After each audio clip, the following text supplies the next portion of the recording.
Hoje, México e África do Sul entram em campo no primeiro jogo da Copa do Mundo 2026, mas aqui, como eu sou um canal de cinema, eu quis trazer esse hype pra falar de filme e fazer indicações de filmes um pouco fora do radar, né? No caso, um filme do México e um filme da África do Sul. E você, meu amigo que tá assistindo, você decide quem ganha essa disputa, porque você pode dizer nos comentários qual desses filmes é o seu favorito ou qual desses filmes você vai querer assistir. Começando aí com o representante do México, né? Hoje eu escolhi Itumamá também, filme dirigido pelo Afonso Cuarón, que traz uma narrativa ali onde dois adolescentes na flor da idade, ali naquele momento que os hormônios estão completamente em fúrias e estão obcecados com apenas uma coisa, eles acabam conhecendo uma mulher mais velha e partindo numa aventura com ela, né, que também acaba descobrindo algumas questões sobre ela, inclusive aí uma traição. E nisso eles partem juntos em uma jornada pelo México, em um filme que ele é incrivelmente poético, muito honesto e também muito sexy, né? O Afonso Cuarón, ele consegue trazer muito uma intensidade para Itumamá também, de forma onde ele entrelaça a história dessas três pessoas com toda a história do México, né? Ele passa ali por muita geografia do país, pela história, né, pelas questões políticas do México, que são sempre pontuadas como respiros naquela jornada um pouco mais intimista dessa trinca de personagens. Então, ao mesmo tempo que ele é um filme que ele trabalha muito no íntimo, de uma forma menor, né, na pequenez da vida humana, nos encontros e desencontros que fazem a vida ser o que ela é, também vai para um ambiente um pouco mais macro, né? Também olha para tudo aquilo que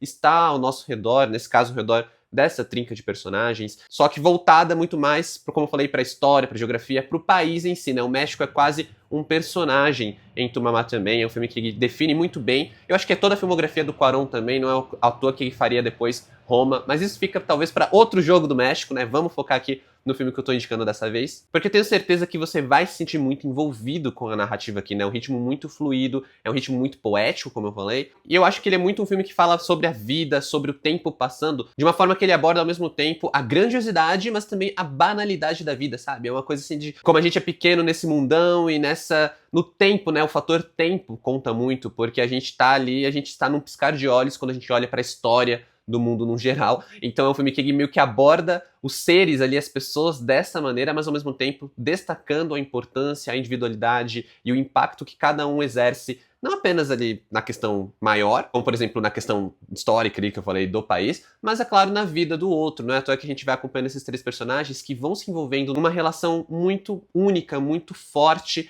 onde vários sentimentos vão se misturando e o final ainda deixa aquele gostinho de eu queria mais, ao mesmo tempo que, cara, que pesado, né? Aquele filme que consegue te deixar com aquele sentimento meio amargo na boca, mas ao mesmo tempo sendo um filme maravilhoso e incrivelmente apaixonante. Já para representar a África do Sul, eu escolhi o filme The Harvesters, que chegou aqui no Brasil com o título de As Ceifadeiras, dirigido pelo Etienne Carlos. Mas antes de mais nada, se você ainda não me conhece, aqui quem fala é o Adam. Já aproveita para se inscrever nesse canal, hein? Que eu tô vendo que muita gente ainda não tá inscrito.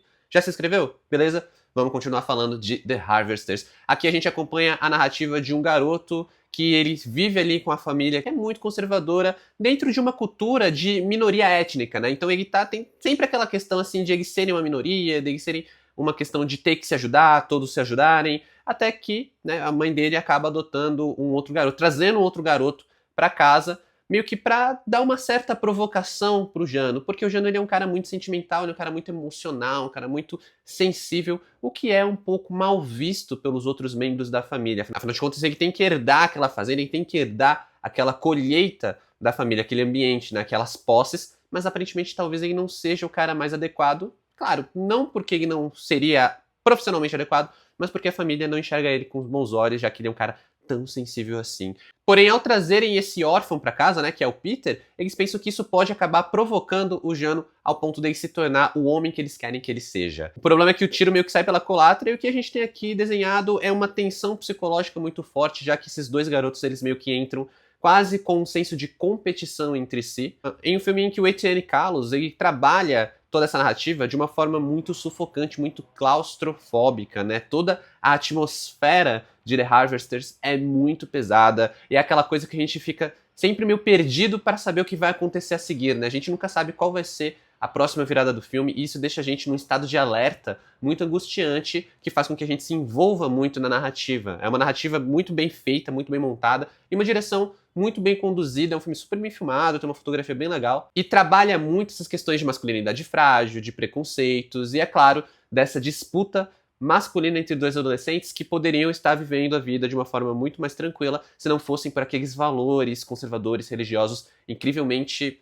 bom, no final das contas, homofóbicos. Eu acho que tanto The Harvesters como Itumamá também são filmes muito intensos à sua própria maneira, né? Itumamá também é um filme muito mais apaixonante, muito mais caliente, enquanto The Harvesters é aquele filme que ele é mais frio, só que ele traz um sentimento muito intenso porque você fica muito angustiado enquanto você assiste e não tem como não se envolver com ambas as narrativas. São dois filmes muito legais para você começar a conhecer esses dois cinemas, né? O cinema do México e o cinema da África do Sul, e eu quero que você comente aqui embaixo qual você vai assistir primeiro, né? Nessa disputa entre México e África do Sul, pra você, quem é que ganha? Mas por enquanto é isso, muito obrigado por assistir esse vídeo até aqui, bora ver o jogo, valeu, falou e até mais!